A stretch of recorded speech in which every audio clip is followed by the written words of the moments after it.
Muy bien, entonces, el tema de la clase de hoy es hablar de mesones y color. Y con el correr de la clase de hoy vamos a darle sentido a estas dos palabras. Entonces, vamos a hacer un repaso de lo que vimos la clase pasada. La clase pasada, básicamente, dedicamos bastante atención a construir el octete de bariones.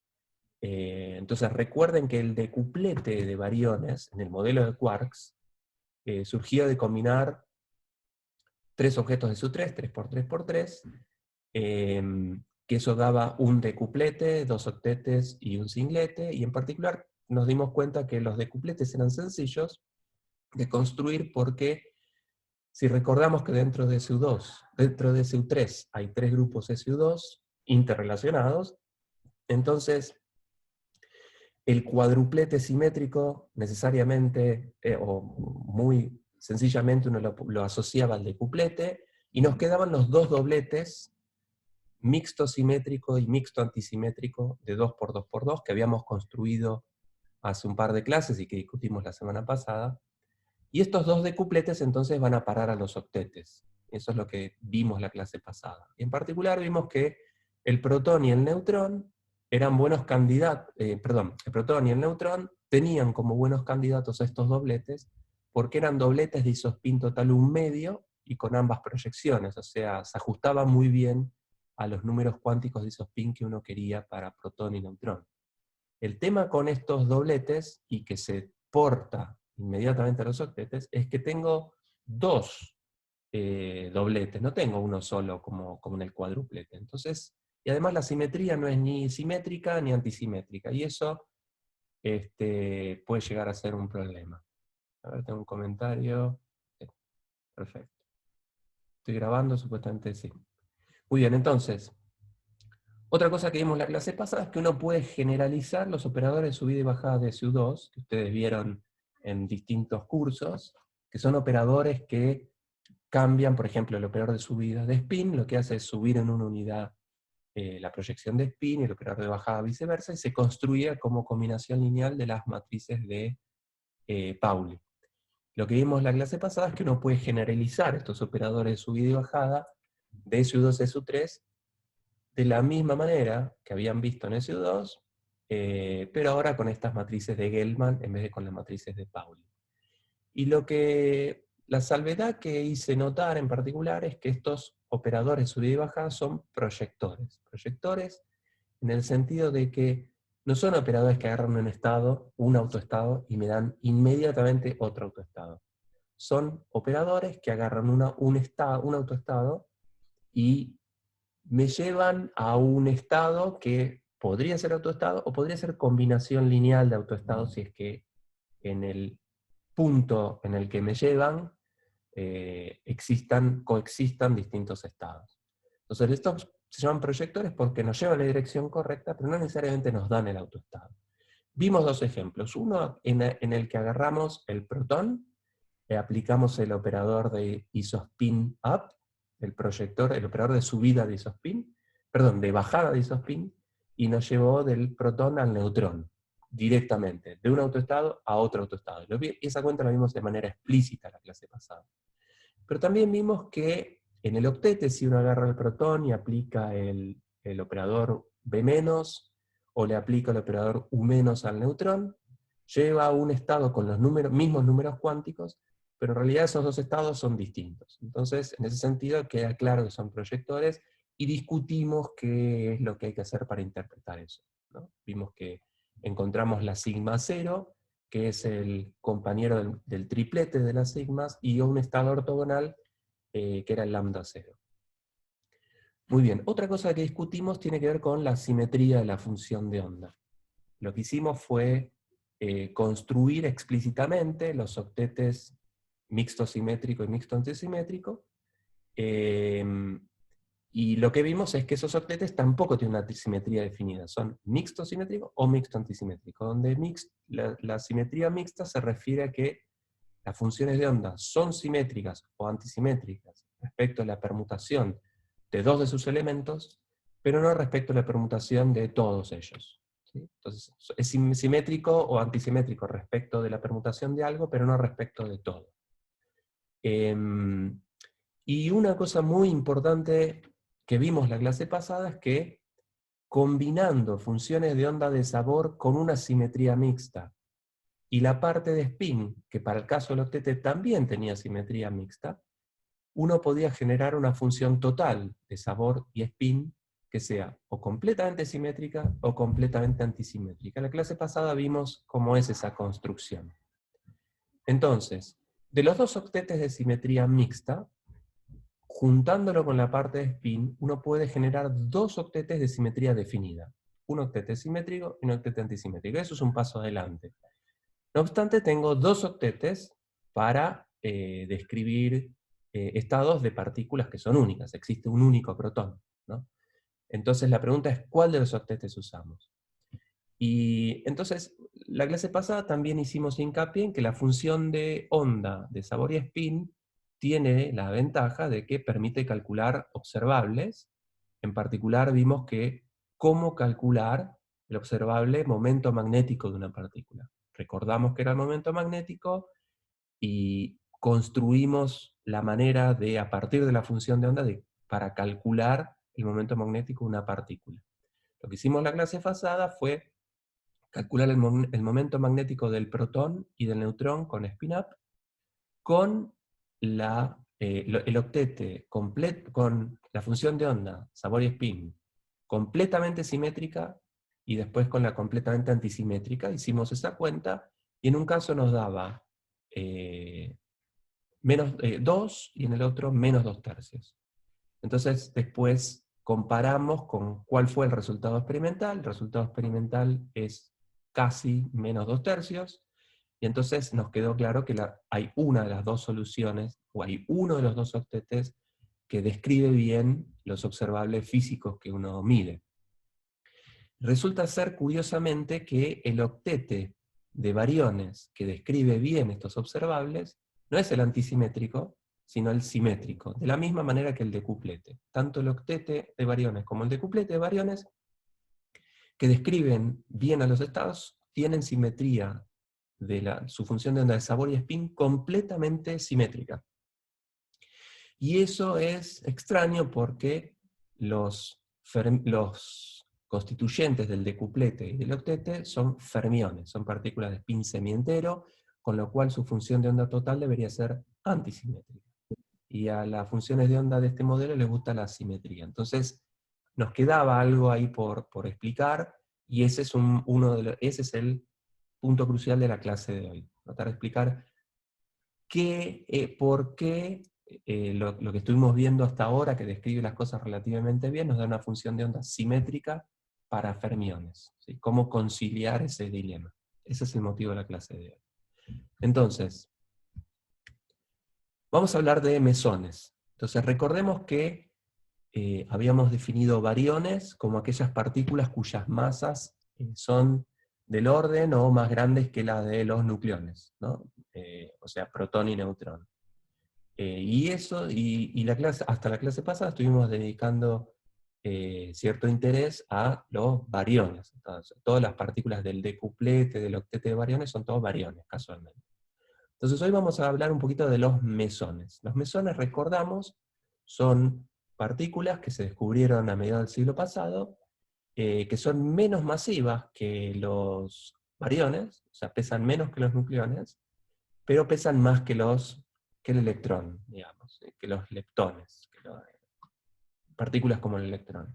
Típicamente tienen masas alrededor de los cientos de megaelectronvolt. Estas partículas se conocieron hace más de 70 años.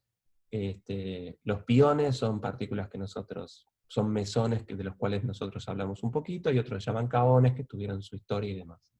Todos estos mesones, todas estas partículas con masas intermedias entre los leptones y los bariones, son partículas que se observan en la naturaleza con spin entero, ¿sí? Con spin 0 o spin 1, son bosones. ¿Sí?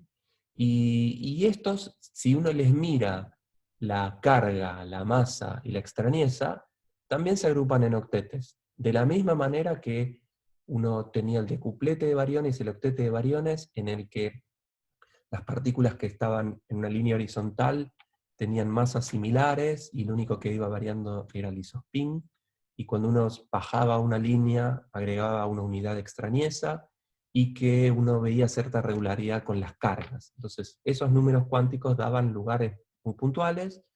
La forma en cómo se agrupaban estados en función de esos números cuánticos daba un decupleto, un octete para los bariones.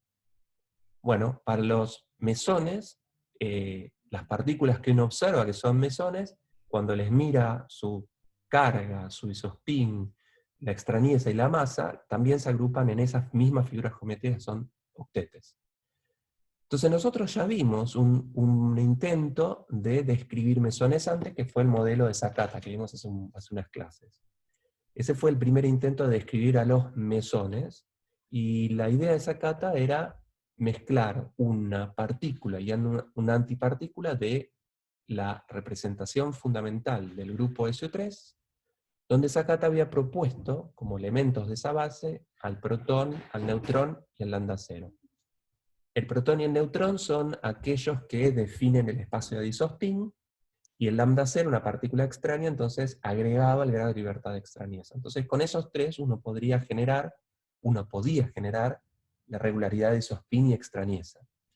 Vimos que ese modelo fallaba, pero la idea sigue siendo interesante. Entonces lo que propone Gell-Mann es usar la misma idea, pero en vez de la base protón, neutrón, lambda cero, usar la base de sus quarks. Donde recuerden que el quark U y D generan el espacio de isospin, y el quark S, es el quark strange, es el que es el quark que tiene extrañeza. Entonces con esos tres quarks uno puede generar el espacio de isospin y el espacio de extrañeza, que son dos números cuánticos completamente distintos. Entonces Gell-Mann propone usar la base de SU3, de sus quarks, U, D y S, con el U y el D genera el isospin, como muestro en este gráfico de la izquierda, y el quark strange va a dar cuenta de los números cuánticos de extrañeza. Entonces esto forma un triángulo que habíamos visto con Sakata, el triángulo de partículas, y Gell-Mann propone además usar el triángulo de antipartículas, que está en el gráfico de la derecha. Recuerden que las antipartículas tienen los números cuánticos opuestos, entonces si el quark strange tiene extrañeza -1, el anti-strange tiene extrañeza +1, si el up tiene isospin +1/2, el anti-up tiene isospin -1/2, y es más, nosotros vimos cómo es la representación de estas antipartículas y cuando se combinan con las partículas. Vimos hace unas clases cómo eran los estados que tenían protón, neutrón, antineutrón y antiprotón, que había que cambiar una fase para poder utilizar los mismos coeficientes de Clebsch-Gordan. Eso es algo que vimos también antes. Entonces lo que propone Gell-Mann para construir los mesones en su modelo era decir que los mesones eran partículas compuestas que tenían un quark, un elemento de este triángulo, y un antiquark, un elemento de este triángulo de acá. De la misma manera que Sakata. Y recuerden que cuando vimos el modelo de Sakata, combinando este triángulo con este triángulo invertido, poniendo este triángulo invertido en cada uno de estos vértices del gráfico de la izquierda, uno genera una figura que era el octete, que es este que vemos en el slide siguiente, ¿no? Entonces, esta figura geométrica que obtenemos acá es la misma que vimos cuando vimos el modelo de Sakata. Lo único que cambia en este modelo es que el protón pasa a ser el quark U, el neutrón pasa a ser el quark D, y el lambda cero pasa a ser el quark strange. Si cambiamos esas letritas es exactamente lo mismo que vimos con el modelo de Sakata. Entonces, en este modelo, el modelo de quarks para mesones, 6 de los estados, 6 de estos, recuerden que estoy mezclando, no lo escribí acá, a ver si lo escribí antes, sí, en el modelo de quarks, los mesones se obtienen como quark y antiquark, o sea, 3 por anti-3. Y esto da 9 estados que se descomponen en multipletes, en un octete y en un singlete. Entonces, el octete es lo que está graficado acá, son 8 estados, hay 8 puntitos.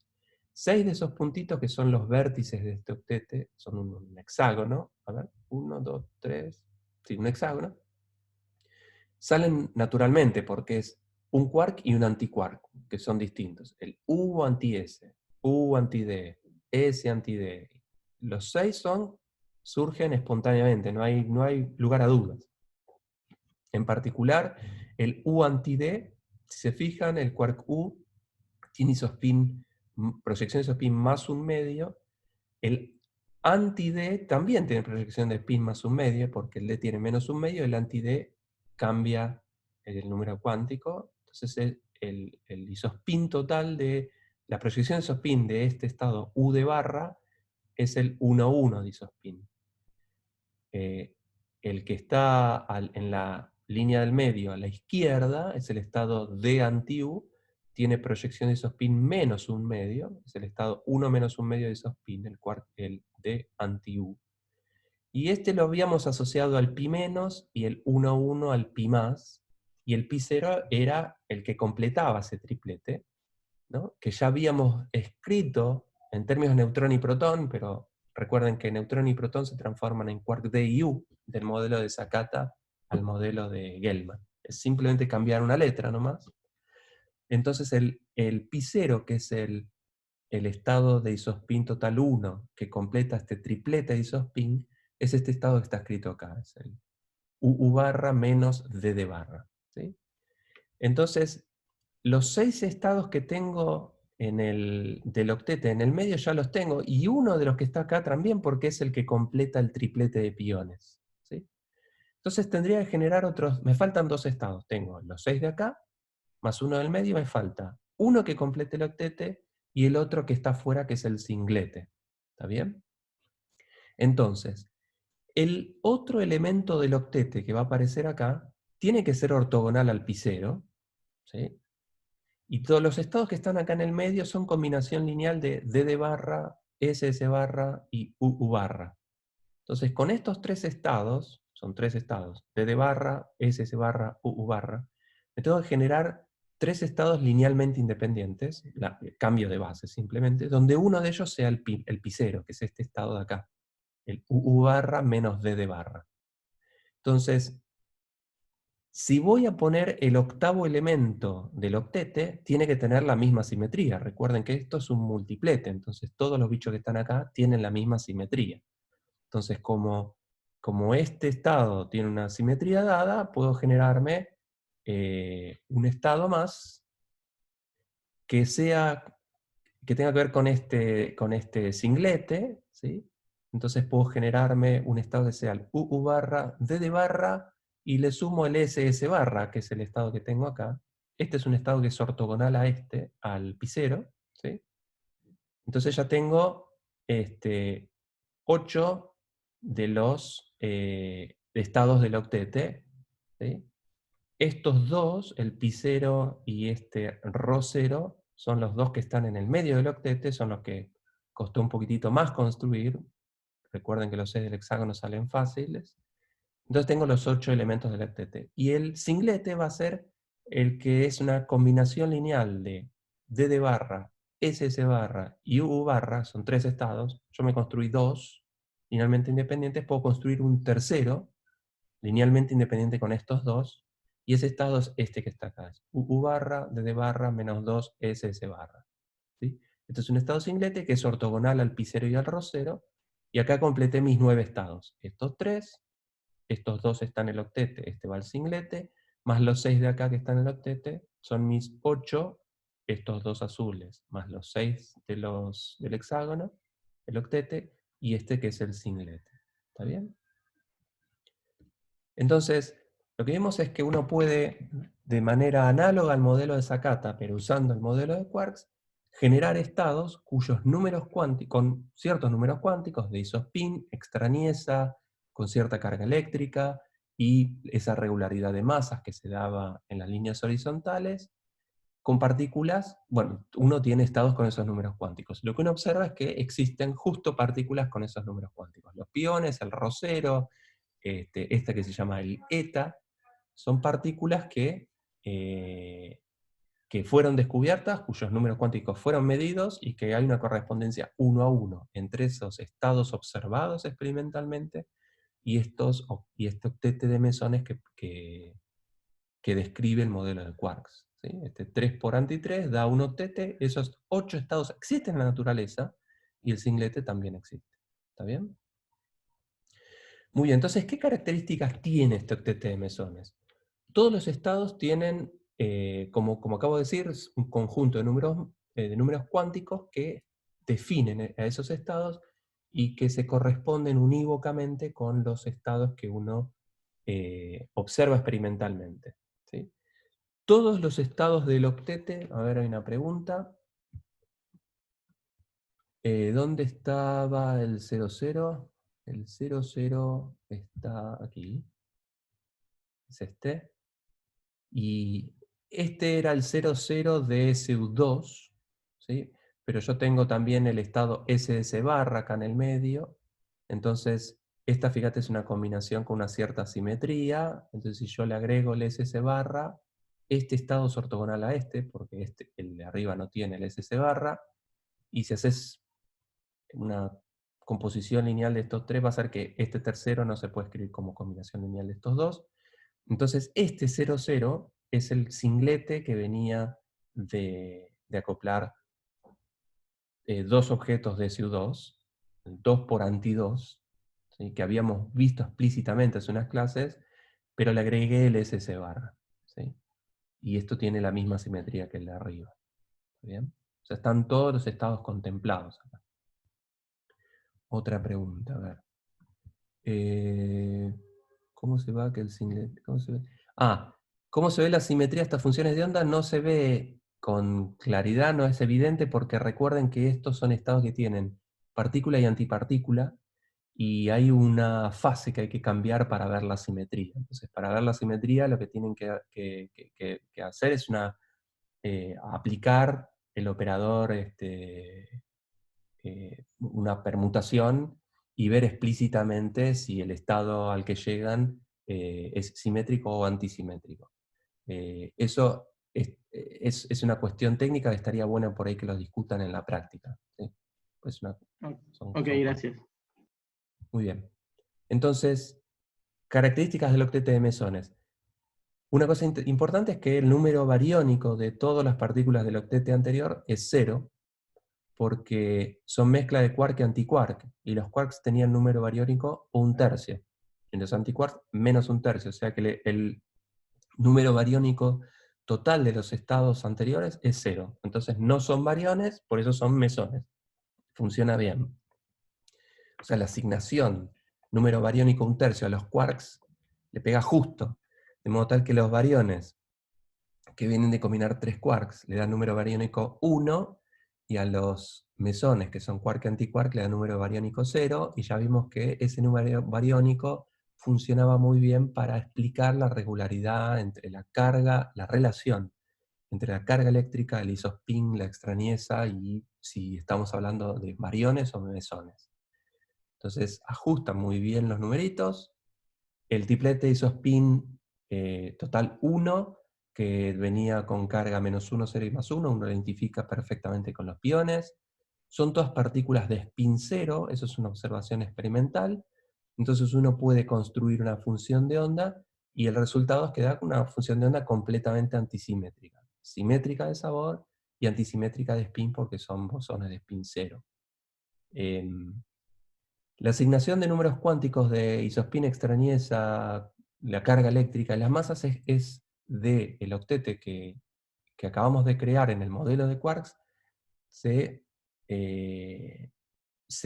constata de la misma manera que habíamos hablado hace un tiempo largo, cuando vimos el isospin nuclear, se constata isospin en partículas, se constata con la predicción de este modelo en mediciones de secciones eficaces, porque si ahora uno tiene las funciones de onda, y ve una reacción de la interacción fuerte donde el isospin se conserva, isospin total, entonces uno tiene, ya habíamos visto que uno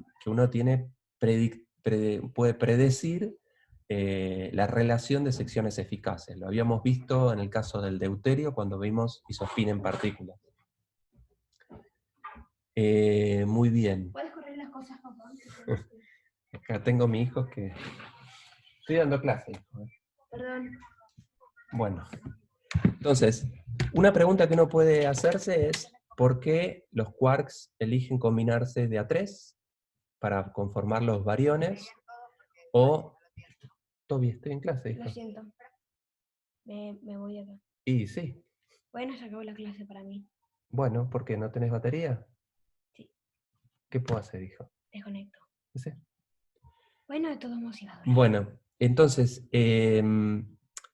uno puede combinar, la pregunta es, en el modelo de quarks había cierto grado de arbitrariedad en el sentido de que Gell-Mann dijo que los quarks se combinan de a 3 o quark y antiquark, nada más. No existían quarks libres, ni se asociaban de a 4 o 5 quarks, o 2 quarks y 3 antiquarks. Esos estados no existían, solo de 3 quarks o quark y antiquark.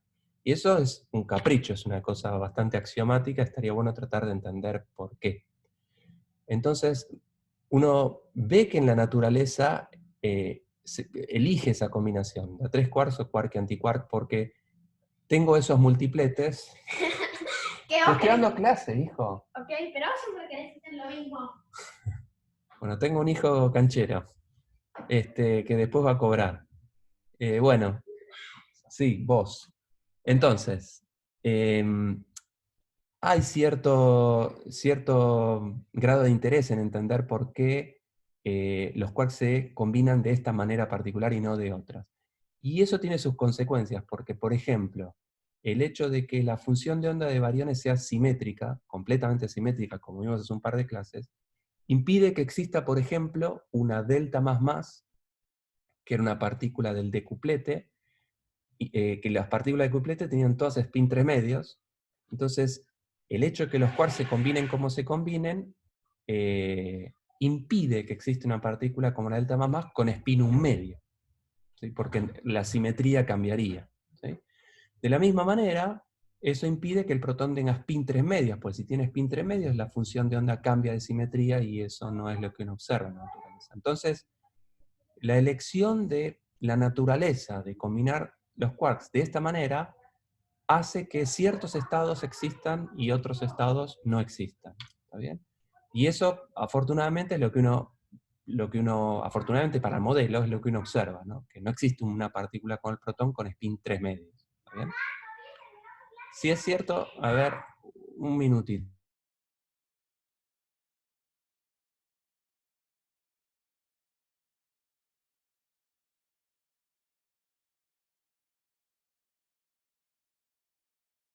Bueno, entonces, esto es algo que hay que tratar de entender. ¿Por qué las funciones de onda de bariones y mesones se construyen como se construyen? Y eso hace que ciertos estados existan y ciertos estados no.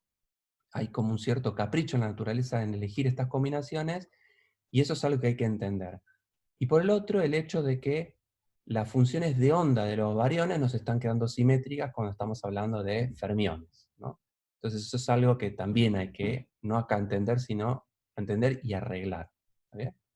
Entonces, la solución a esto tiene que ver con una nueva simetría, que se llama simetría de color, y que enfatiza el hecho de que hay algo que está faltando, porque si los bariones tienen funciones de onda completamente simétricas de sabor y spin, y son fermiones, hay algo que está mal ahí. Entonces uno podría decir que lo que está mal es el modelo y tirar toda la basura, o decir que el modelo está bien, pero hay algo que falta, que está incompleto. Entonces, esa es una postura, y es una postura que tuvo éxito. Entonces, recordemos que la simetría de isospin surgió del estudio de los núcleos, y se asoció el isospin a una característica de la fuerza fuerte, ¿sí? Después vimos que esta simetría de isospin uno la puede extender a reacciones fuera de los núcleos, reacciones entre partículas, y la composición de los hadrones, que tiene que ver con cómo interactúan los quarks, uno la asocia también con la fuerza fuerte, no con la fuerza electromagnética, ¿sí? Entonces, la elección de la naturaleza de estados con 3 quarks o quark y antiquark tiene que ser una característica también de la fuerza fuerte. Lo que vincula a los quarks entre sí, que tiene que ver con, en particular con el isospin, que son interacciones entre quarks U y D, tiene que ser una característica de la interacción fuerte.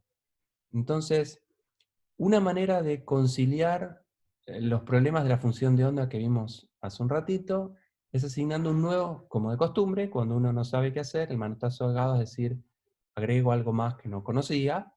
Entonces, ¿qué pasa si uno dice, me está faltando algo y eso algo que está faltando tiene estas características? ¿Qué características?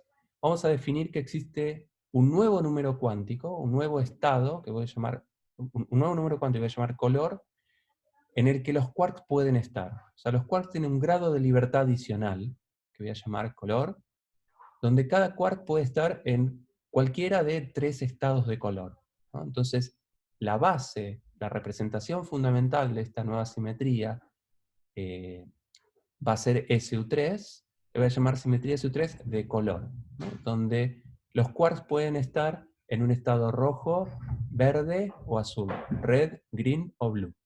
¿De acuerdo? Entonces, como la composición de estados del grupo de simetría SU3 nosotros ya la vimos, la dedicamos un par de clases, las últimas 2 o 3 clases, esta composición de 3×3×3, cambiando el quark U por el estado red, al quark D por el estado green, y al quark S por el estado blue, es exactamente las mismas cuentas. Entonces tengo un decuplete simétrico, 2 octetes de simetría mixta, y en particular un estado completamente antisimétrico, ¿sí?, de esta nueva simetría de color. Y es este estado que está acá. Es un estado completamente antisimétrico de combinar 3 quarks, donde cada quark, ahora le estoy mirando no el sabor, no qué tipo de quark es, si es un quark U, D o S, sino cuál es el color de ese quark. Si el quark está en estado rojo, verde o azul. ¿Está bien? Entonces este es un estado completamente antisimétrico. Entonces si uno dice ahora que la naturaleza elige estados incoloros, este es un estado incoloro, ¿no? Porque tengo color y el color opuesto, ¿sí? Es un estado completamente antisimétrico, es un singlete de color. Un singlete de color es un estado incoloro. ¿Bien? O si no quieren hablar en esa terminología, decir que la naturaleza prefiere estar en un estado singlete de color, no en un decuplete simétrico ni en cosas de simetría mixta. Entonces, si uno dice la naturaleza es tal que los quarks tienen un grado de libertad adicional. Ese grado de libertad adicional se describe con una simetría SU3, la llamo SU3 de color para darle un nombre, y la naturaleza es tal que le gusta generar estados en los que el estado de color sea un singlete antisimétrico. Entonces, soluciono todos los problemas que estuvimos viendo, ¿no? Vamos a ver cómo. Entonces, los hadrones están en estados incoloros. Por un lado, los bariones, que venían de combinar 3 objetos de SU3, si en esta teoría digo que la naturaleza elige estados singletes de color, entonces la parte de la función de onda de color va a ser antisimétrica. Entonces, si ahora considero la función de onda total de los bariones, que tiene la parte de sabor, quedaba simétrica. La parte de spin queda simétrica, y a la parte de color estamos diciendo que la naturaleza elige el estado antisimétrico. Entonces la función de onda total es completamente antisimétrica para los bariones. El caso de los mesones son también estados incoloros porque son quark y antiquark. Entonces un quark tiene un color y el otro quark tiene anticolor, el color opuesto. Entonces también son estados incoloros. ¿Sí? Entonces, si acepto, digamos, esta locura de que existe un grado adicional, un grado de libertad adicional para los quarks, que está determinado por el grupo de simetría SU3, y que la naturaleza es tal que solo acepta estados incoloros, entonces arreglo la función de onda, la simetría de la función de onda de los bariones, ahora es antisimétrica para fermiones, es lo que quería, y con los mesones no hay ningún problema, también son estados incoloros por construcción. Arreglo el problema de la simetría de la función de onda de los bariones. Y además, excluye esto la posibilidad de que existan estados con distinto tipo de quarks y antiquarks. Si ustedes no lo hacen ustedes, pero le piden a un matemático que agarre el grupo SU4 o SU5 de color y trate de generar un estado completamente antisimétrico, eso falla. Solo se consigue mezclando 3 quarks, o sea, 3 elementos de su 3 de color, o un elemento o un quark y antiquark. Es la única manera de generar singletes de color. Entonces, el hecho de que en la naturaleza no existan estados que tengan distinto número de quarks, A3 o quark y antiquark, se corresponde con el hecho de que la naturaleza elige estados incoloros, singletes de color. ¿Está bien? Entonces, bueno, eso es lo que acabo de decir. De algún modo, la interacción fuerte que es la que estamos tratando de describir, uno observa que en esta teoría la naturaleza exige estados incoloros, ¿sí? Entonces, recordemos cómo lo que hemos visto con la creación del deuterio, para poner un ejemplo de cómo funcionaría esto. Entonces, el deuterio hemos visto que, entre otros mecanismos, se produce con la colisión de dos protones, ¿no? Uno tiene dos protones, uno de los procesos que genera es la creación de deuterio y un pi más. Eso lo vimos hace unas clases. El deuterio habíamos visto que es un isótopo de hidrógeno que tiene un protón y un neutrón. Entonces, si miran esta reacción y pienso que el deuterio es protón más neutrón, tendría dos protones, dan un protón, un neutrón y un pi más, perdón. Que es lo mismo que decir que en definitiva uno de estos protones se transforma en un neutrón y un protón. ¿Sí? Un protón se transforma en un neutrón y un protón. Entonces, un protón, recuerden que era un estado UUD. ¿Sí? Era una combinación lineal de estados que tenían dos quark U y un D. Y en este modelo, en esta teoría de color, los quarks tienen que tener cada uno un grado de libertad de color, pero tienen que formar un estado incoloro, o sea que tienen que tener los tres colores. No puede tener dos verdes y un azul, o los tres verdes, pues eso es algo con un color definido. Si tienen los tres colores, eso es un estado llamado incoloro. ¿Sí? Entonces, si está en singlete de color, y estoy pensando que el protón en este proceso se transforma en neutrón más pión, entonces, ¿qué pasa si este quark U se aleja de los otros dos, del quark U y D que están acá abajo? ¿Sí? Entonces este quark U y D del protón siguen iguales, y este quark U se aleja. Es como si yo tengo un estado de protón que tiene dos quark U y un D, y uno de esos quark U lo alejo. ¿Sí? Y recuerden que la fuerza fuerte, que es la que mantiene a los núcleos, o sea, es la responsable, es la fuerza que tiene que ver con los nucleones, la fuerza que define a un protón, pareciese ser que es tal era una fuerza de corto alcance, que cuando yo voy alejando a un quark del protón, crea mucha tensión, a punto tal que para la naturaleza pudiese ser más eficiente, esto generaría un quark que tiene color definido, un estado con color definido, y estos quark U y D también con un color, no es un estado incoloro. Y a la naturaleza parece ser que no le gustan los estados incoloros. Entonces, espontáneamente podría generar un par D anti-D, ¿sí?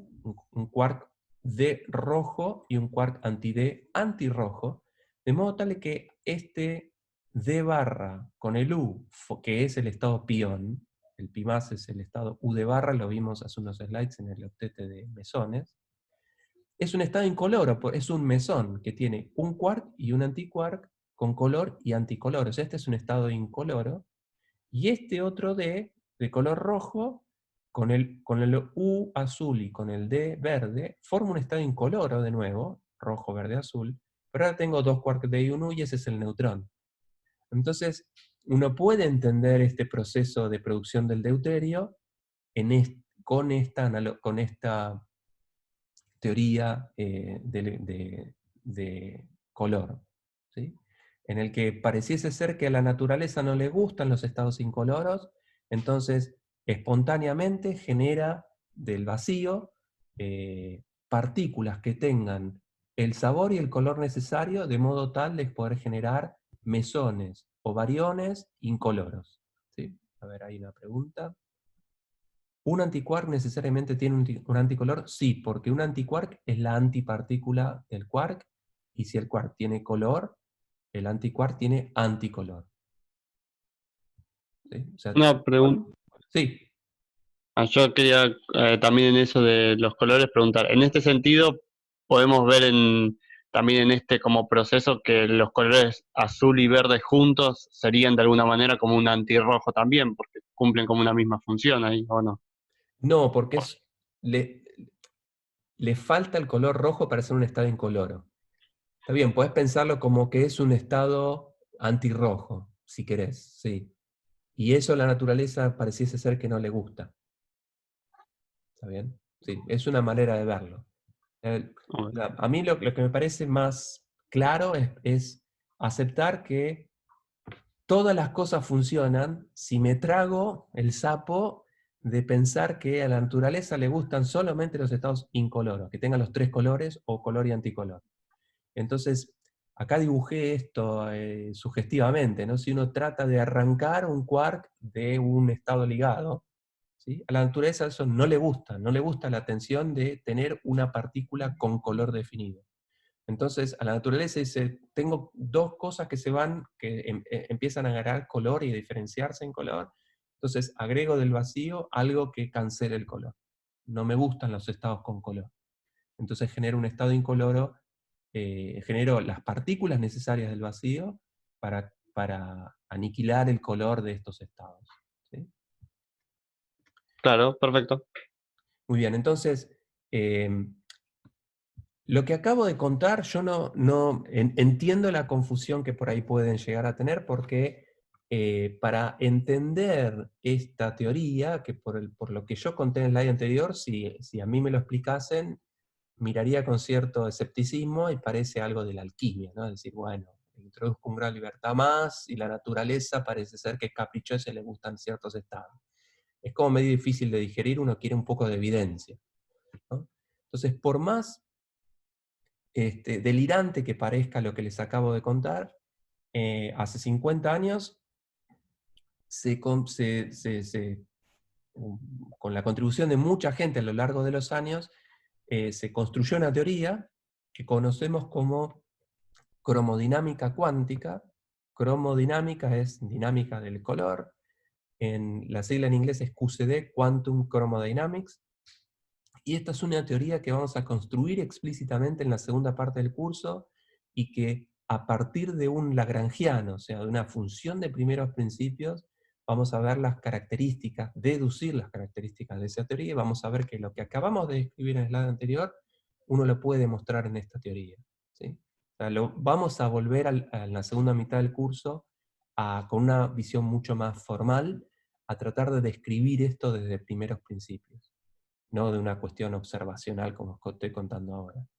Pero entonces el mensaje es que existe una teoría que vamos a ver dentro de 1 o 2 meses, que define esta simetría de su 3 de color, y cuya predicción hasta el día de hoy no fue refutada en ningún experimento. O sea, por más loco que parezca, esta teoría de que existe el color para los quarks y que a la naturaleza le gusta estar en singletes de color, en estados incoloros, describe perfectamente todo lo que hemos medido de la interacción fuerte. Es más, fue tal el escepticismo que tardaron 30 años en dar Nobeles a las propuestas más, a los pilares de la formulación de esta teoría de cromodinámica cuántica. El Nobel del 99, el 2004, tienen que ver con la confirmación de que esta teoría está bien. ¿Está bien? Y como vuelvo a repetir, lo vamos a ver más adelante en el curso. No obstante, a uno le gustaría convencerse de que esto tiene sentido. O sea, vimos que tiene sentido porque arregla la simetría de la función de onda. Uno podría llegar a entender por qué ocurren procesos como, por ejemplo, la creación del deuterio, en el que pareciese ser que los protones se transforman en neutrones intercambiando piones, como vimos recién. Acá hay una pregunta: ¿por qué tiene que ser SU3 y no SU2? Muy bien. Esta teoría es SU3 de color, y uno podría decir, ¿por qué no es SU2 de color? Bueno, con SU2 de color uno tiene otra teoría y las predicciones no se condicen para nada con lo que uno observa. Porque por ahí en SU2 de color uno podría generar estados que tengan 2 quarks, por ejemplo. Y eso no se ve en la naturaleza. Entonces, con SU3 de color la cosa funciona muy bien. Con otras teorías la cosa no funciona. Muy bien, entonces vamos a tratar de, si bien estoy pateando la pelota para adelante, diciendo que el convencimiento de que la fuerza fuerte está descrita por esta teoría, lo vamos a ver más adelante cuando construyamos explícitamente el lagrangiano de QCD, me gustaría convencerlos un poco más, darle un poco más de argumentos para convencerse de que esta idea tiene sentido. Entonces, me apoyo en el hecho de que esto soluciona el problema de la simetría de función de onda, que era un problema que veníamos destacando hace un par de clases. La otra cosa tiene que ver con soluciones que incorpora esta teoría a cosas que uno mide. ¿Sí? Entonces, uno de los procesos que se pueden explicar bien solamente si uno incorpora este grado de libertad de SU3 de color, tiene que ver con la producción de hadrones en colisiones entre un electrón y un positrón. A partir de la década del 70, se pudieron hacer aceleradores de electrones y positrones con cierto nivel de energía, y eso fue, entonces, lo que se hacía es acelerar electrones. Los electrones se obtienen fácilmente ionizando hidrógeno. Uno agarra una botella de hidrógeno, la ioniza y tiene unas de electrones y uno lo puede acelerar electrostáticamente.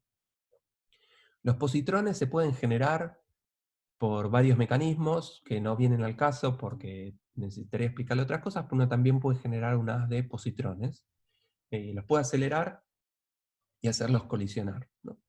Entonces, como el electrón y positrón son partícula y antipartícula, y a partir de la clase que viene vamos a ver que las partículas y su antipartícula se pueden aniquilar en energía electromagnética, por ejemplo, o sea, en un fotón.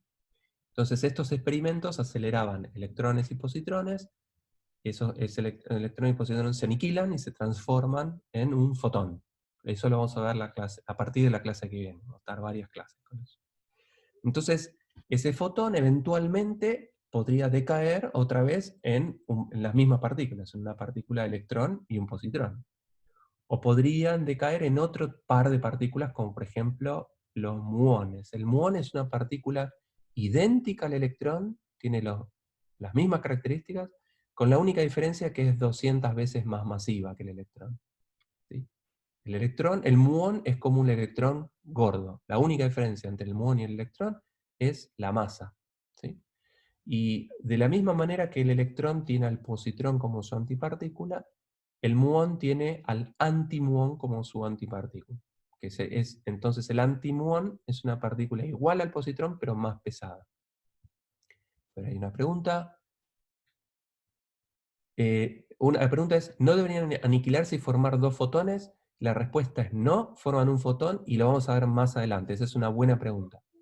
La partícula y antipartícula se aniquilan en un único fotón. Y eso lo vamos a demostrar dentro de unas clases también. Entonces, muy bien.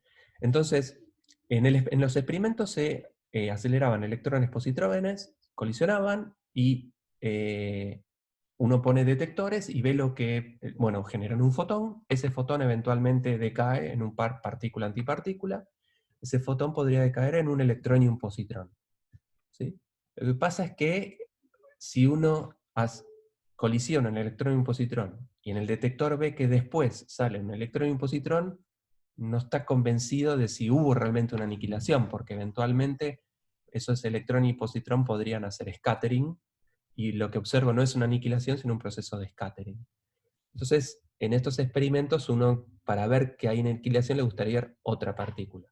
Entonces, si uno pone detectores de muones y ve que, como consecuencia de colisionar un electrón y un positrón, uno ve un muón y antimuón, es más fácil convencerse de que el electrón, como muestra el diagrama, y el positrón, se aniquilan en un fotón que a su vez después decae en un muón y un antimuón. Por supuesto, para que esto ocurra, como el muón es una partícula más pesada, tiene más energía que el electrón, los electrones estos tienen que venir con mucha energía cinética, de modo tal que parte de esa energía cinética se transforme en la masa del muón. Entonces, acelerando electrones con alta energía, uno puede generar este tipo de procesos. ¿Sí? Esto es un proceso experimental que uno puede medir, y uno puede medir en particular la sección eficaz, la probabilidad de que ocurra el proceso de este diagramita de acá abajo. ¿Sí? ¿Cómo? Si yo acelero 1.000.000 de veces electrones contra positrones, y el 30% de ese millón se transforma en muón-antimuón, entonces lo que puedo hacer es, si ese número es grande, 1.000.000 es un número grande, entonces el cociente del número de eventos muón-antimuón relativo al número de colisiones electrón-positrón me va a dar la probabilidad de que se dé este proceso. ¿Cuál es la probabilidad de que si yo tiro 1.000.000 de electrones y positrones me den muones-antimuones? Simplemente el cociente de cuántas veces veo este proceso del total. Entonces, esto es algo que uno puede medir fácilmente. Uno puede medir cuál es la probabilidad de este proceso. Y esa probabilidad uno lo llama sección eficaz. Eso es un observable físico que uno mide en los experimentos. ¿Sí? Bueno, hay una pregunta. No entiendo por qué, si hay mucha energía cinética, el fotón decae. Bueno, desgraciadamente pateo la pelota para adelante de nuevo. Esto lo vamos a ver más adelante. Pero básicamente digo lo siguiente: el fotón puede caer en un par partícula-antipartícula con carga eléctrica, porque el fotón es el mediador de la interacción electromagnética, o sea que interactúa con partículas con carga eléctrica.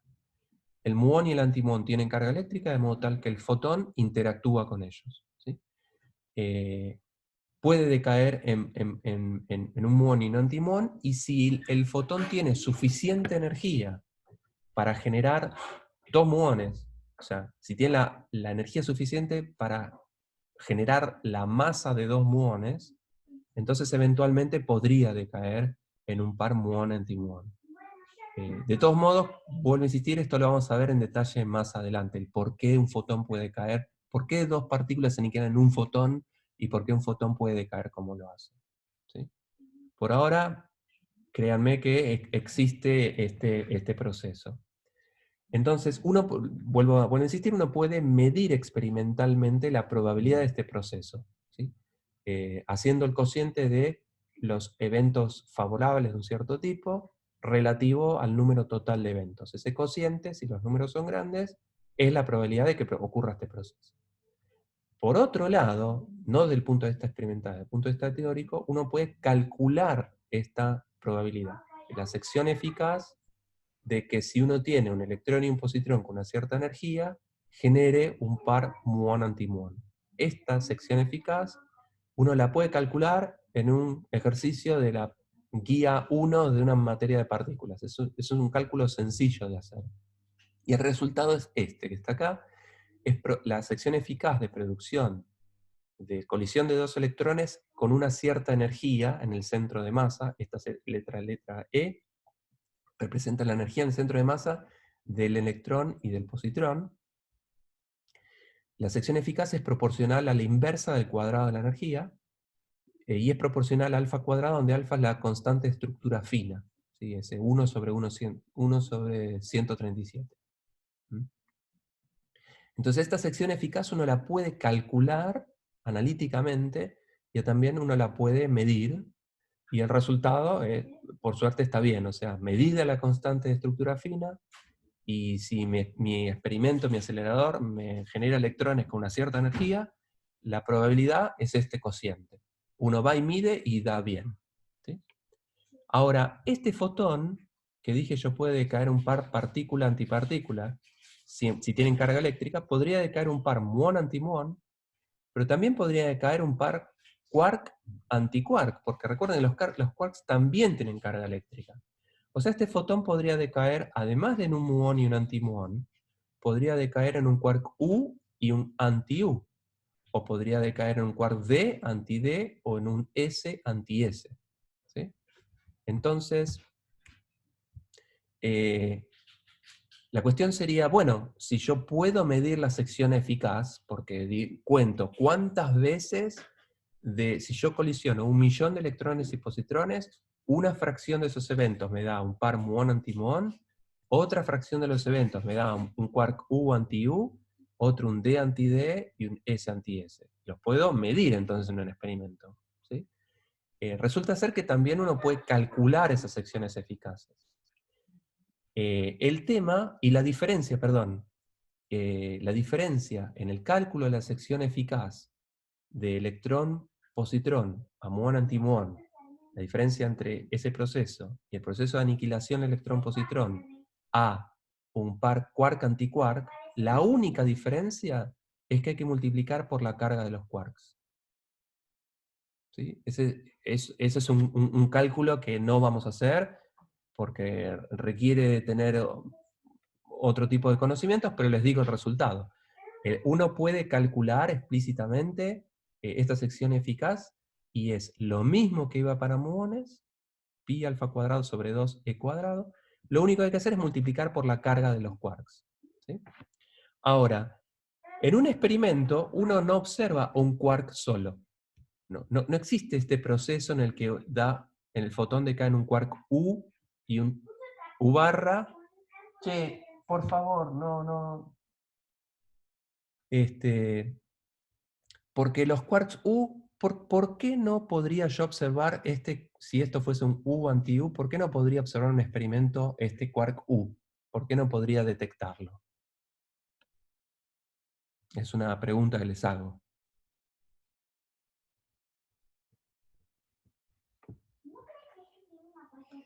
El hecho es que lo que vimos hace un par de slides es que a la naturaleza no le gustan los estados que tienen color definido.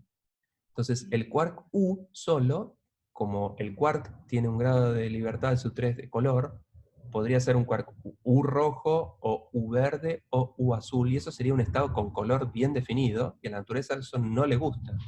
¿Qué hace la naturaleza cuando uno tiene un quark solo?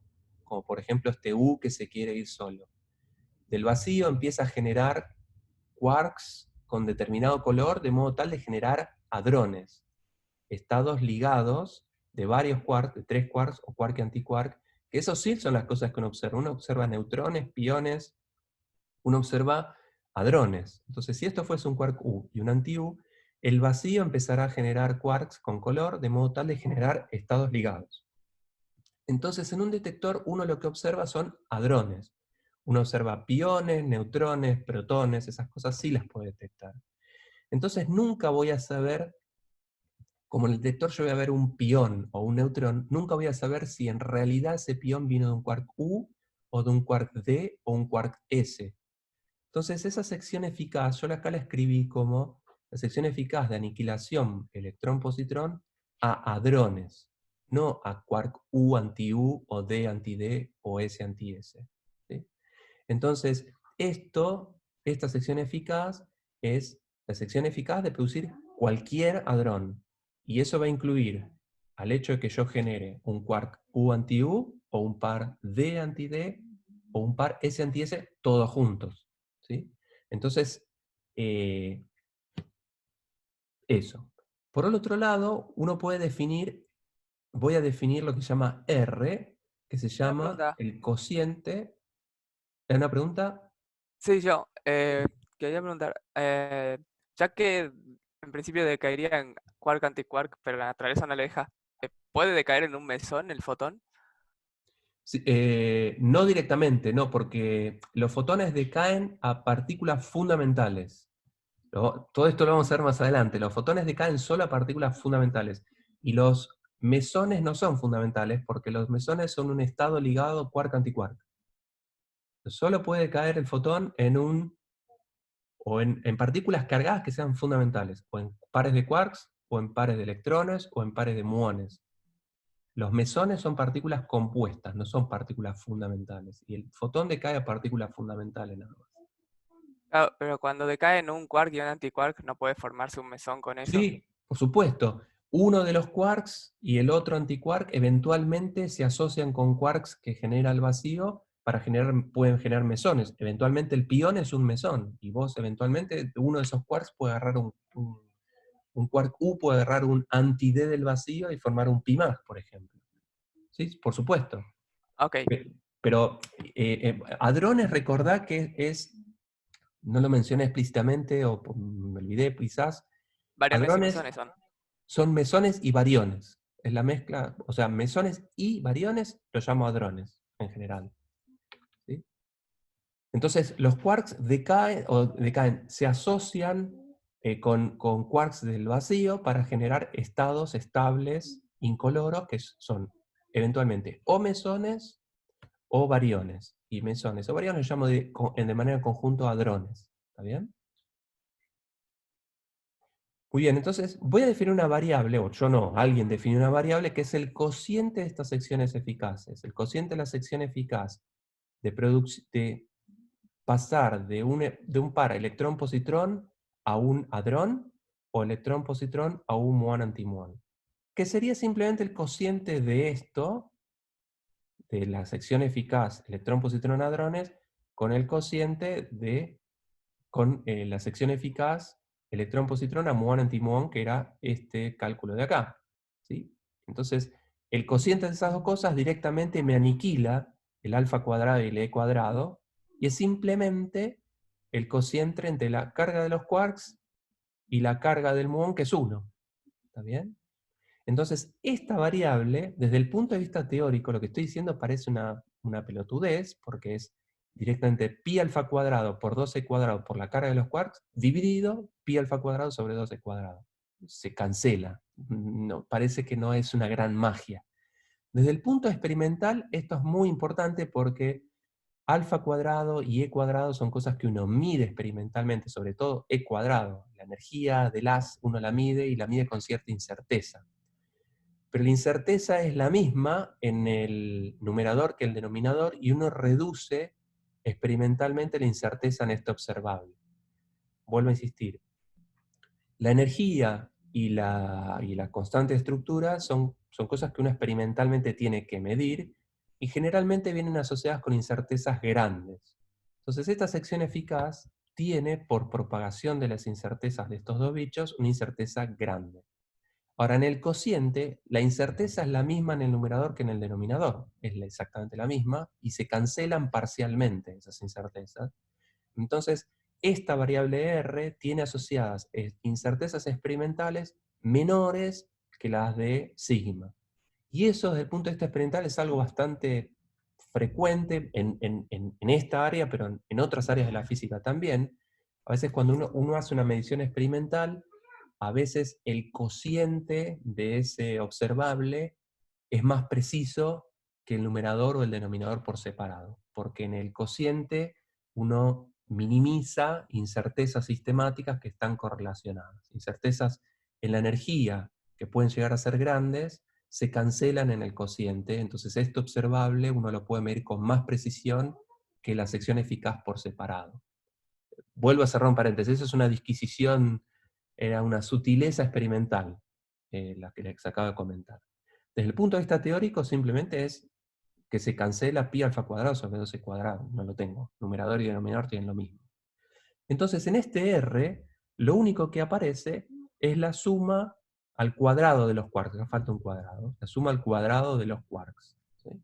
Porque a electrón-positrón a hadrones son tres procesos: electrón-positrón a quark U, anti-U, o electrón-positrón a quark D, anti-D, o electrón-positrón a S, anti-S, todos los casos. Pues yo veo hadrones y no sé si vino de un quark U, de un D, un S. Entonces los sumo todos. ¿Sí? Entonces, este cociente R es directamente la suma al cuadrado de la carga de los quarks. Entonces el quark U, recuerden que tiene carga 2/3, al cuadrado es 4/9. El quark D tiene carga menos 1/3, al cuadrado es 1/9. El quark S tiene la misma carga, menos 1/3, al cuadrado 1/9. Entonces 4/9 más 1/9 más 1/9 es 6/9, que es 2/3. Entonces, desde el punto de vista teórico, este observable R tiene el valor 2/3. Ahora, yo podría ir y medir, porque les acabo de comentar que estos son experimentos que uno puede hacer, ¿no? Uno puede aniquilar electrón-positrón y ver qué fracción de esos eventos da muón antimuón, entonces mido la sección eficaz de abajo, y qué fracción de estos eventos los observo como hadrones, y eso me va a dar la sección eficaz de arriba. Esto lo puedo medir experimentalmente. Entonces uno esperaría que al medir esto me dé 2/3. Entonces uno va y mide y obtiene este gráfico de acá. Este es un gráfico bastante complicado.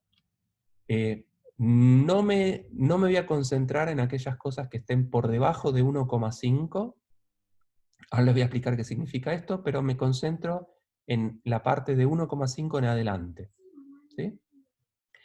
¿Qué es esto? Esto es la medición experimental de R, ese cociente de secciones eficaces, en función de la energía. Esta raíz cuadrada de S es la energía en el centro de masa.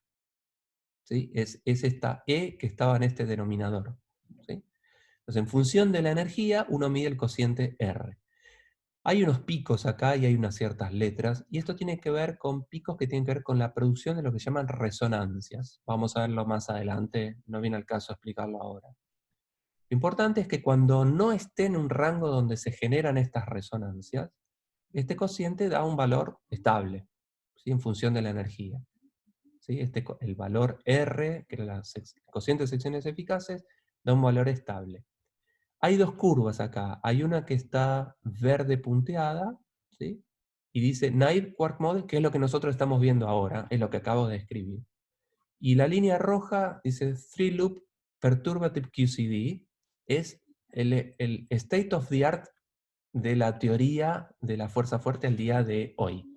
¿Sí? Si uno puede hacer un cálculo perturbativo lo más preciso posible en QCD, esa es la línea roja. Y lo que indica esto, por eso lo muestro, es que este modelo naive de Quark le pega bastante bien a lo que mejor sabemos al día de hoy, que es esta línea roja. ¿Sí? Pero lo importante es que esta línea verde, que es la predicción del modelo de quarks que acabamos de ver, da 2. Si se fijan, esta línea, esto está en escala logarítmica en el eje Y, ¿no? Pero la línea verde le pega justito al número 2. O sea, la medición, el resultado de este gráfico, lo que muestra es que los resultados experimentales, fuera de un rango turbio para nosotros que tiene que ver con resonancias, que es algo que nosotros no vimos todavía, pero fuera de ese régimen, los resultados experimentales son consistentes con que el valor de este R, que definí en el slide anterior, da 2. Y la predicción teórica era 2/3. ¿Sí? Entonces acá hay una inconsistencia entre esta predicción teórica que tiene que ver simplemente con el electromagnetismo, porque es la interacción entre un fotón y partículas cargadas. Este cálculo de sección eficaz que les conté acá viene simplemente de entender cómo es el electromagnetismo, el acoplamiento entre el fotón y partículas cargadas. Entonces, eso es algo que está muy bien entendido. No está mal esa teoría. Sin embargo, el resultado teórico da 2/3 y el resultado experimental da 2. Hay un problema. Entonces, ¿qué es lo que pasó acá? Lo que pasó es que nos olvidamos de incluir el hecho de que cada uno de los 3 quarks que pusimos, el quark up, down y strange, el quark antiquark up, quark antiquark down, quark antiquark strange, que contamos en el cálculo de R, cada uno de estos quarks puede venir en 3 estados de color distintos. O sea, el quark antiquark que yo genero puede ser quark antiquark rojo o azul o verde. O sea, me conté mal, conté de menos. Porque yo puedo generar un par quark antiquark, pero en realidad puedo generar 3 pares quark antiquark, con cualquiera de los 3 colores. Lo mismo para el U que para el D que para el S. Entonces me olvidé de multiplicar por un factor 3 que viene de este grado de libertad de color que tienen los quarks. Cada uno de estos quarks puede estar en 3 grados, en cualquiera de los 3 estados de color. Entonces, si esto me había dado 2/3 y conté mal, me faltó un factor 3 de color, 2/3 por 3 da 2.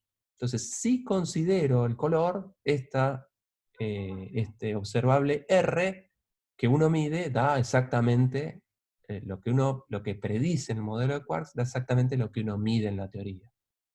Entonces, este es un ejemplo para mostrarles que cálculos teóricos de cosas muy bien entendidas, como por ejemplo el electromagnetismo, la interacción entre una partícula cargada y un fotón, que es algo que uno entiende muy bien, da muy mal, o sea, da mal la predicción si uno no considera la existencia del color. Y si uno agrega el hecho de que los quarks pueden estar en cualquiera de 3 estados de color, esto observable se arregla. Este es un ejemplo de un observable físico en el que el color arregla la predicción teórica y la acomoda justo a lo que uno observa experimentalmente. Como este ejemplo, hay infinidad. Este es un ejemplo que evidencia que existe el color, ¿sí? O que si existe el color, entonces uno puede explicar los resultados experimentales, y como esta hay una serie de otro tipo de resultados experimentales que también solo se explican bien si uno incluye la teoría de Suttres de color.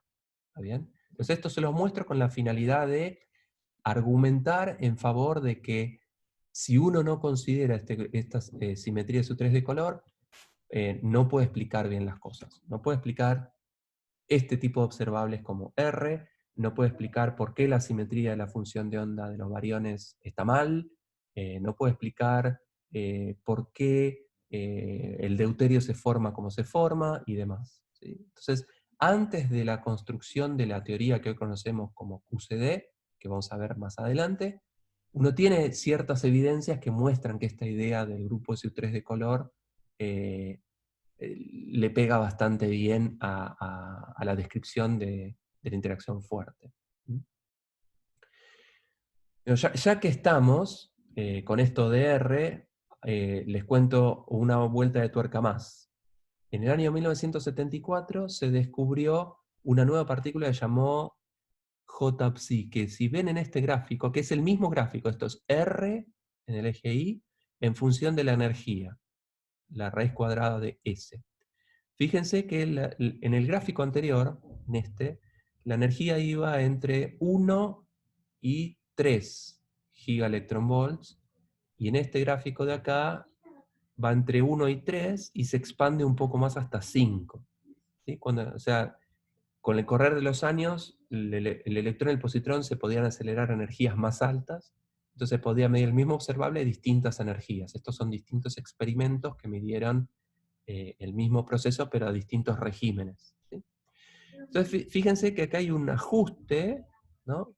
Una predicción de esta teoría QCD, y está centrada mayormente en 2. Pero de repente, a partir de un cierto valor de energía, esto tiene un salto, ¿sí? Y los resultados, en vez de ser 2, son consistentes con, creo que es 3,5 el valor. El fit lineal a estos puntos que están en azul, en este rango entre 3,5 y 5, es 3,5. Y acá se me va todo al caño, porque lo que acabamos de ver es que este valor R, que es el cociente de secciones eficaces de producción de hadrones relativo a la producción de muones, ¿sí? Es el mismo R que vimos hace un ratito, daba 2/3, si lo multiplico por el factor de color, daba 2, y estaba todo bien, todos felices con esta curva. Pero de repente aumenta la energía y esto pega un salto de 2 a 3,5 y la teoría se me va al carajo. Entonces, esto se interpretó como la entrada en juego de un nuevo quark, que a partir de una cierta energía, si tengo suficiente energía en mi par electrón-positrón, quizás puedo crear partículas más pesadas, ¿sí? Que si estoy por debajo de una cierta energía, no me alcanza la energía para generar una partícula con cierta masa. A partir de un cierto umbral, eventualmente podría generar un par quark-antiquark que no sea ni el U, ni el D, ni el S. ¿Sí? Recuerden que el quark U tenía carga 2/3 y el D tenía carga menos 1/3. Y el quark strange tenía carga menos 1/3. ¿No? Entonces uno podría decir, bueno, si completase yo eso, esperaría poner una partícula con carga 2/3, de modo tal que tengo el U, el D, una partícula nueva y el S, y es como todo simétrico, ¿sí?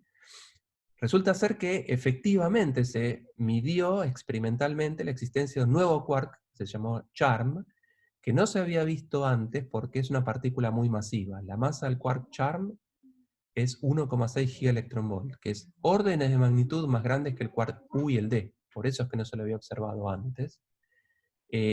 Solo se produce en reacciones de alta energía, entonces no habíamos visto al quark charm a energías por debajo de un cierto umbral, y lo que vimos de este R estaba todo muy bien, ¿sí? Pero, perdón, en el cálculo de R solo considere que existe el quark U, el D y el S. Pero si a partir de un cierto umbral el fotón puede caer además en un par charm-anticharm, dependiendo de la carga del charm, este R va a cambiar, ¿sí? Entonces, si el R me había dado 2 antes, cuando consideré el quark U, D y S, y si ahora digo que existe una nueva partícula, que llamo quark charm, con la misma carga que el quark U, que era 2/3, que al cuadrado es 4/9, entonces 2 más 4/9 por un charm rojo, más 4/9 por un charm verde, más 4/9 por un charm azul, esto es la posibilidad de que el fotón decaiga además a un par charm-anticharm. R ahora valdría 2 más 4/9 más 4/9 más 4/9, que eso da 10/3, que es más o menos 3,3, y es más o menos 3,5, que es lo que uno mide experimentalmente, ¿sí? Entonces este R ahora lo tengo que modificar porque a partir de cierta energía, además de decaer el fotón en un par quark U anti-U, D anti-D o S anti-S, además puede caer en un charm anti-charm, ¿sí? Esto no, se los comento simplemente por completitud para contarles la parte más interesante de la historia. El descubrimiento de esta partícula en el que está conformada por el quark charm, se llama J-Psi, que está acá dice J-Psi, y se llama J-Psi porque fue descubierta por 2 grupos a la vez, un grupo en Estados Unidos que le puso el nombre partícula J, y otro en Japón que lo llamó Psi. Entonces esta partícula se llama J-Psi porque fue descubierta por 2 grupos a la vez, y eso fue el premio Nobel del 76, si no me equivoco, 74 puede ser. Entonces, y para completar, lo que sabemos al día de hoy es que, o sea, lo que estoy contando ahora es simplemente cultura general, no tiene que ver explícitamente con el tema que vimos hoy de mesones. Pero por completitud, ya que estamos hablando de esto, así como existe el quark up, el down y el strange, que vimos que forman el grupo SU3 de sabor, y vimos que esa es una simetría que no es tan perfecta porque la masa del up y el down son muy parecidas, pero la masa del strange es distinta. Y eso no puede ser una simetría entonces, porque ¿qué es una simetría? Una simetría es, por ejemplo, intercambiar el quark U por el D por el S y el S por el U. Eso sería, si el estado es el mismo, o sea, si la naturaleza no cambiase ante esa rotación de estados, digo que es una simetría. Y eso no puede ser una simetría porque las masas de estos bichos son muy distintas. Entonces intercambiarlos no me va a dar nunca lo mismo porque las masas van a ser distintas. Entonces, el grupo de simetría SU3 de sabor es una simetría que no es exacta, y con el correr de los años se fueron descubriendo otros quarks, con lo cual hubo que ampliar este grupo de simetría de SU3 a SU4, donde se descubrió el charm. En la década del 70, en el 77 se descubrió el quark bottom, y en el año 1995 se descubrió el quark top. Entonces hay 6 quarks, y que vienen en familias. Primera familia, segunda familia, tercera familia, donde la diferencia entre cada familia es simplemente la masa.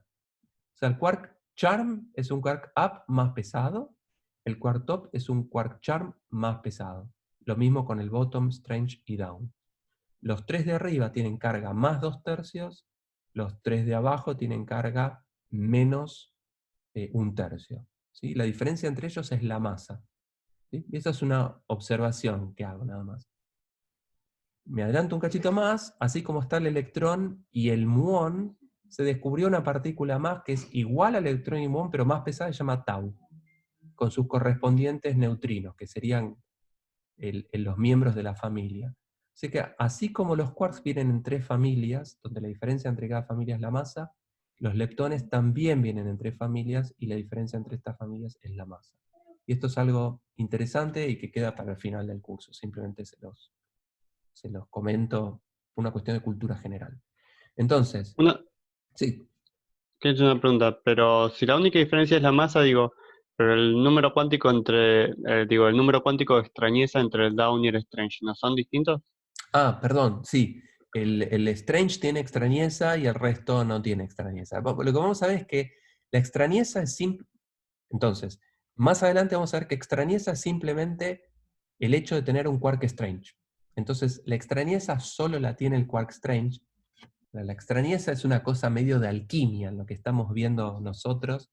Todo lo que vimos hasta ahora al curso, para mí, es si me pongo en su lugar, es como escuchar a un mago que les dice, combinás esto con esto y te da algo que explica tal cosa. Pero es una cosa mágica, porque nunca vimos una teoría de fondo.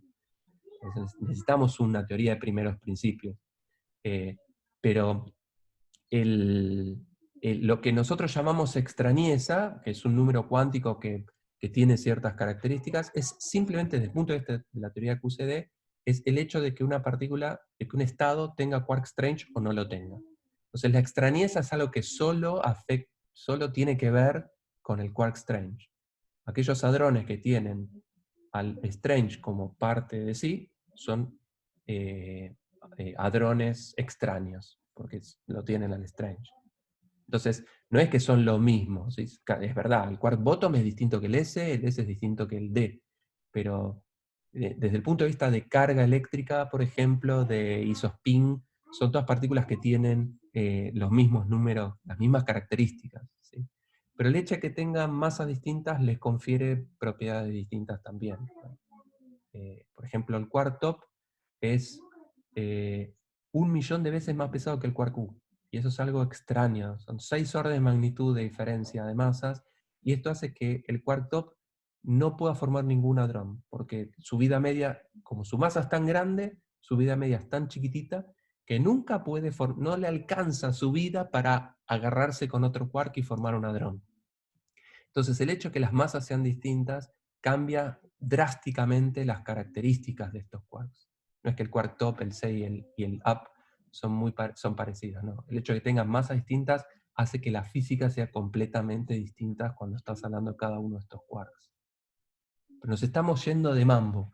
Entonces, a ver, hay una última pregunta. ¿Cham también tiene gran libertad de color? Sí, todos los quarks, los 6 quarks que puse acá en este slide, los 6 tienen el grupo de simetría de SU3 de color.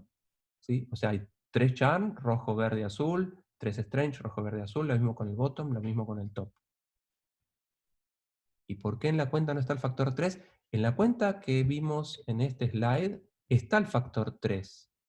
Porque acá el R que puse acá, acá abajo, este 2 es el R que habíamos visto cuando consideré el quark up, down y strange. Y sus 3 colores, es este 2. 4/9 es 2/3 al cuadrado, que es la carga del charm al cuadrado. Y acá puse 4/9 por el charm rojo, 4/9 por el charm verde y 4/9 por el charm azul. O sea, estos 3 veces 4/9. O sea, acá hay un factor 3 para el charm. Muy bien. Entonces, el resumen o el énfasis que le quiero poner a la clase de hoy es que podemos construir con el modelo de quarks el octete de mesones, ¿sí? Hay unas ciertas sutilezas respecto de cómo son las funciones de onda, porque recuerden que combinación de un triplete y un antitriplete, o sea, un SU3 de una partícula y SU3 de antipartículas, había que cambiar la fase, con lo cual los estados quedan distintos. La simetría es un poquito más engorrosa de ver acá, pero desde el punto de vista conceptual uno puede generar este octete en el modelo de quarks de la misma manera que habíamos visto en el modelo de Sakata. ¿Sí? Y pareciese ser que la naturaleza entonces solo le gusta combinarse de a 3 quarks o quark antiquark como propuso Gell-Mann, y eso es una cosa arbitraria de Gell-Mann, y además estaba el problema de la simetría de la función de onda. Esas dos cosas, entre otras, se arreglan si uno introduce una simetría SU3 de color. Si uno cambia la arbitrariedad del modelo de Gell-Mann de decir que solo se combinan 3 quarks o quark y antiquark, y cambia esa arbitrariedad por decir, existe la simetría SU3 de color, cambia una arbitrariedad por otra, el hecho de agregar simetría de SU3 de color y decir que la naturaleza solo prefiere estados que sean incoloros, o sea, singletes de color. Entonces, solo como consecuencia natural de eso, solo puedo tener estados de 3 quarks o quark y antiquark.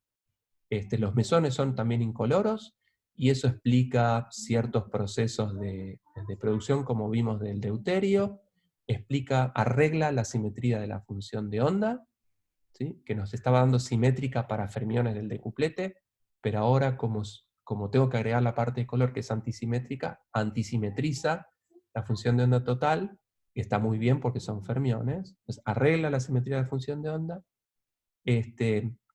explica por qué el grado de libertad de color, explica por qué solo se pueden juntar 3 quarks o quark y antiquark, y les mostré un ejemplo de evidencias de que ciertos cálculos teóricos sin incluir el color llevan a resultados erróneos, y cuando uno incluye este factor de color, los resultados experimentales entonces se pueden explicar bien. Como estas evidencias hay muchas, les comenté una sola yo. No obstante, todo esto ya se vuelve un poco turbio, y a uno le gustaría tener una teoría, en serio, ¿no? Una teoría dinámica, que es esta teoría de QCD, de cromodinámica cuántica, que vamos a ver en la segunda mitad del curso, ¿sí? Bien, con eso termina toda esta parte que estuvimos viendo desde el principio del curso hasta ahora, terminaría acá. La clase que viene vamos a hablar de ecuación de Dirac, ¿sí? Que es la versión relativista de la ecuación de Schrödinger. Y eso nos va a cambiar un poco el panorama de la dirección de las cosas que estamos viendo, a las cuales vamos a volver, pero ya con un formalismo mucho más interesante. ¿Está bien? Bueno, me excedí algunos minutos, así que si alguien tiene alguna duda rápida la podemos discutir.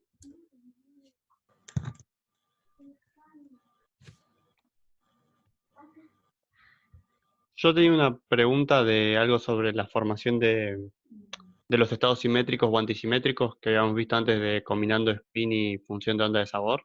Sí, de la clase pasada. Sí. Sí. Más que nada es porque yo lo había visto, antes había empezado a ver las clases que tenías de subidas de 2014.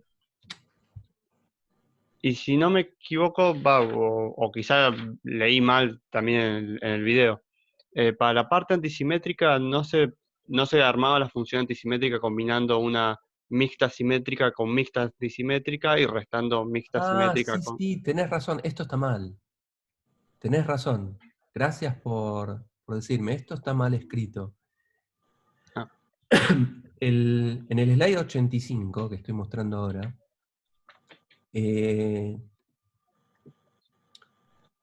la construcción de la función total de sabor y spin de los octetes, vimos que uno tiene, para la parte de SU3 de sabor, para los octetes, una función mixta simétrica de sabor, y una función mixta, y una función mixta antisimétrica de sabor.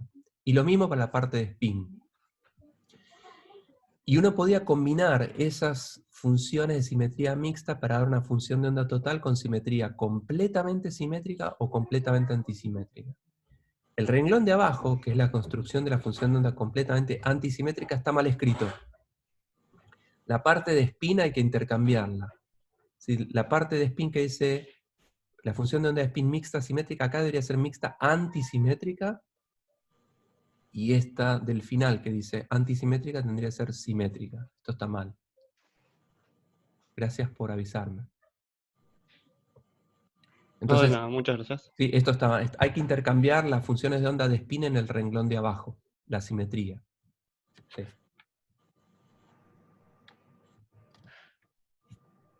Sí, y a ver, otra pregunta. Tengo una confusión. Eso es spin, es spin. Lo que estamos hablando acá es la función de onda de spin, porque la de isospin está incluida dentro de sabor. Recordá que la simetría de SU3 de sabor incluye al isospin. Ok. Entonces, esta función de onda es la de spin.